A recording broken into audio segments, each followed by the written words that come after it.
Alright, I'm about to expose the media for the controlled puppet show it really is. Right, 4 giants, News Corp, 9, 7 West, Paramount, which is 10, and the ABC, well, they control 85% of the media in Australia. And one switch controls the entire system. That's called ESG. Now, who has the controls to flip that switch? BlackRock, Vanguard, and State Street, the big 3 who own 7% of the world's stocks. And their manipulation control is much higher than that. Now, those 3 investment firms, they hold the top stakes in all of our media. Right, enough to control their board and their votes. Right, so it doesn't matter if Murdoch is right-leaning. BlackRock, Vanguard, and State Street, they own the board. That's all that matters. Right, in the ESG rating system, it is like a scorecard report for companies. Right, let me explain that to you. BlackRock, Vanguard, and State Street, they give every single big company they own a score out of 100. Right, and that's broken down into 3 categories. ESG. Let me explain the E for you, which is environmental. Right, are you going full green, net zero, solar farm, wind farms, and no coal? Right, the S, that stands for social. Are you pushing DEI, trans rights, and all that garbage? Right, and are you being inclusive? Right, and then the G is governance. Is your board being ethical with their stance? So that means, do you have no scandals, and are you pushing their agenda? And you know what BlackRock, Vanguard, and State Street do when you get a low rating? Well, they will crash your stock,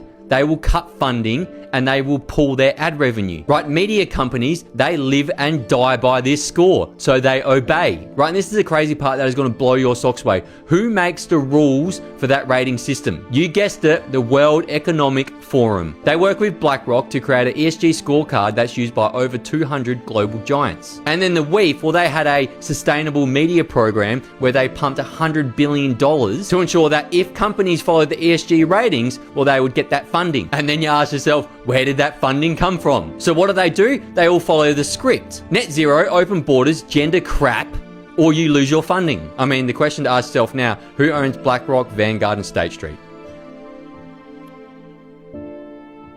And it's not just the media, it's our politicians as well. They know the ESG rating system, right? If any of them speak out against immigration, net zero, DEI, or transgenderism, right, the media gets the tap on the shoulder from a board member who is owned by BlackRock, Vanguard, or State Street, who then pass the message down to their editors, writers, and they're told to go after that politician who spoke up against those policies, right? Because those editors, writers, and news anchors, they are good little servants, so they get activated. And then they start their smear campaigns, their headlines, and they try to tear that person down. So it's one rating systems, but total control. Right, but here's the spark. It's now us versus them. And to all the controlled media out there, well, now you know that we know what's going on. And for me, watch the fake stories come in after this. The fake claims, the lies, it's all coming for me. I know. Because when you expose this sort of stuff, it comes with a lot of risk. But just know this. I love my family, I love my life, and I love my country. And we're building a movement right now. It is us versus them. It is Australia first until we die. What's your thoughts?